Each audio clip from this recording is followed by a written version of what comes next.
नमस्कार, मैं आरडी भारती और आप देख रहे हैं बिहारी सुल्तान। 24 घंटे के बाद आपके सामने प्रस्तुत हुए हैं बिहार विधानसभा का चुनाव है। और अगर आपको सटीक विश्लेषण चाहिए तो बिहारी सुल्तान सर्च करना होगा। बिहारी सुल्तान आपको हर छोटी बड़ी खबर दिखाएगा जो बिहार विधानसभा चुनाव से संबंधित होगा। वहां का सटीक विश्लेषण हम दे सकते हैं क्योंकि वहां के राजनीति को ग्रास रूट लेवल से हम जानते हैं। और आज जो हम आपको खबर देने जा रहे हैं, आप हैरान हो जाएंगे। कभी आपने सोचा है कि बहुजन समाज पार्टी से कोई नेता चला जाता है फिर भी बसपा अध्यक्ष के ऊपर कोई फर्क नहीं पड़ता? आरजेडी से कोई अगर नेता चला जाता है तो भी आरजेडी अध्यक्ष के ऊपर कोई फर्क नहीं पड़ता। आखिर क्यों? क्या कारण है? हमने जनता से सर्वे किया है और जो रिपोर्ट सामने आई है वह लोकतंत्र की सबसे भयावह रिपोर्ट है। सुनकर आप चौंक जाएंगे, हैरान हो जाएंगे। क्या हमारा देश जो ये कहती है हर जगह कि नेताजी अच्छा काम करेंगे तो वोट मिलेगा और काम नहीं करेंगे तो जनता नकार देगी, क्या ये सच है? ये पूरा सच नहीं है। मैं आपको दावे के साथ कह सकता हूँ। जब हम आम जनता में जाते हैं, जब लोगों से मिलते हैं, बिहार में एक माय समीकरण यानी मुस्लिम यादव समीकरण है।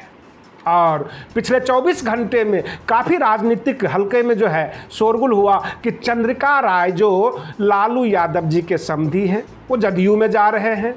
कई और नेता हैं जैसे जयवर्धन यादव जो पालीगंज से हैं वह भी जदयू में जा रहे हैं। तो आरजेडी हल्की हो जाएगी। और जनता क्या कहती है कि यादव देखकर वोट नहीं देते हैं, लालटेन देखकर वोट देते हैं। जिसके हाथ में लालटेन होगा, मुस्लिम और यादव ओबीसी उसी को वोट करेगा। क्या ये सच है? मैं आपको दिखाता हूं जो सच्चाई है। अगर आप SC ST में जाते हैं तो SC ST में बाकी SC ST को अलग कर दीजिए और पासवान बिरादरी को अलग कर दीजिए। अगर आप पासवान बिरादरी के पास जाएंगे तो बस एक ही छाप आपको दिखाई देगा, झोपड़ी छाप, जो वो बिल्कुल फिक्स है। यहाँ तक लोगों ने कह दिया कि जब हम रामविलास पासवान जी को हेलीकॉप्टर से उतरते देखते हैं, देखकर सीना फूल जाता है, मुझे कुछ नहीं चाहिए, मैं तो उसी पे बटन दबाऊंगा। ये सच्चाई रिपोर्ट बता रहा हूँ। और बाकी जो SC ST है, बाकी जातियाँ, वो केवल हाथी छाप को जानती है।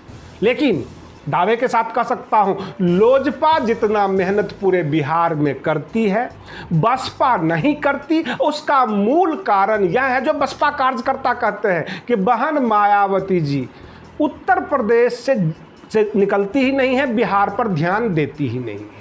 ये सत्य है, वहाँ के ज़मीनी कार्यकर्ताओं ने बताया है।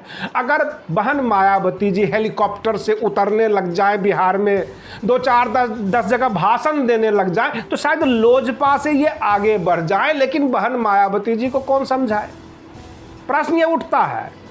यहाँ तक मैंने लोगों से यह भी पूछा, बिल्कुल जो ग्रामीण, आप किस नेता को पसंद करते हो? और साफ तौर पे कहा मोदी जी को। और कौन से छाप पे बटन दबाओगे? हाथी छाप पर। अब इसका क्या कर लीजिएगा? यहाँ प्रश्न ये है। पिछले चुनाव में भी मैंने कई बार इस तरह की रिपोर्टिंग किया और वहाँ पर यह कहा गया कि हम कन्हैया कुमार को पसंद करते हैं। कौन से छाप पे बटन दबाओगे? फूल छाप पर। ऐसे लोग जवाब देते हैं। आम जनता के बीच जब हम जाते हैं तो आम जनता केवल छाप देखती है और अपने आप में दिमाग में बिठा रखी है हमें किसको बटन दबाना है। सारे विकास धरे के धरे रह जाते हैं। झारखंड मुक्ति मोर्चा की सरकार है झारखंड में, वहाँ के मुख्यमंत्री हैं हेमंत सोरेन।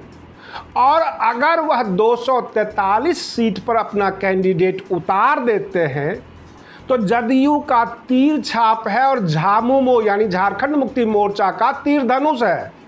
वहाँ सबसे बड़ा कन्फ्यूजन होगा कि असली कौन है, तीर पे बटन दबाएं या तीर धनुष पर। ये सबसे बड़ी समस्या है। अब तो जनता को गणित सिखाना पड़ता है, सिंबल सिखाना पड़ता है। और जीतन राम मांझी जो ताल ठोक रहे हैं, उनका तो जो टेलीफोन छाप चुनाव आयोग ने ही सीज कर लिया। नया चुनाव चिन्ह आएगा। आज़ाद समाज पार्टी का कौन सा चुनाव चिन्ह है ये मैं भी नहीं जानता हूँ, तो जनता कहाँ से जानेगी? ये बहुत बड़ा प्रश्न है। आम जनता के बीच जब जाते हैं, चेहरा कम छाप ज़्यादा पता है लोगों को। और इस तरह से पोलिंग होती है। विकास की बातें तब होती है जब आपको सफ़ेद कुर्ता पजामा में देखेंगे या रिपोर्टर के रूप में देखेंगे। जनता चिल्लाने लगती है कि मेरे यहाँ सड़क नहीं बनी, मेरे यहाँ हैंडपंप नहीं लगा, प्रधानमंत्री आवास योजना नहीं मिला, शौचालय नहीं मिला, 100 तरह की रोना रो देंगे, लेकिन दिमाग में वही रहेगा जो छाप उन्होंने सोच रखा कि इस छाप पे हमें बटन दबाना है। और इसीलिए जितने भी विभिन्न प्रकार के राजनीतिक दल के जो सर्वे सर्वा हैं, जो अध्यक्ष हैं, वो किसी के आने जाने की कोई परवाह नहीं करते हैं, क्योंकि जनता की मानसिकता को वो समझ चुके हैं। बहन मायावती जी भी समझ चुकी हैं कि जो SC ST वोट है वो तो हाथी पर ही दबाएगा, तो क्यों नहीं बाकी जागरूक वोट को इकट्ठा कर लिया जाए। पासवान जी भी यही बात समझते हैं कि झोपड़ी छाप पर पासवान तो वोट दबाएंगे, बाकी जितने भी है सर्व समाज उसको जोड़कर और मंत्रालय वगैरह का जो है सीन दिखाकर किसी तरह से वोट लिया जाए। आम जनता का नब्ज को ये अच्छी तरह पहचान चुके हैं। हम जाते हैं तो बड़ी बड़ी बातें करते हैं, आप भी हमें मैसेज देते हैं, सुझाव देते हैं। आप इस वीडियो में भी अपनी प्रतिक्रिया देंगे, बताएंगे, और हम उस हिसाब से जब जनता के बीच में जाते हैं तो वह नहीं पाते हैं। जनता भूखी है, बेरोजगार है, बाढ़ पीड़ित है, कोरोना संक्रमित भी है और किसी प्रकार की कोई सहायता नहीं मिल रही है, लेकिन जनता कुछ नहीं देखती है, केवल छाप देखती है कि आप कौन से छाप से वोट मांगने आए हो। आप बने रहिए बिहारी सुल्तान चैनल के साथ। फिर मिलते हैं हम अगले वीडियो में, तब तक के लिए धन्यवाद।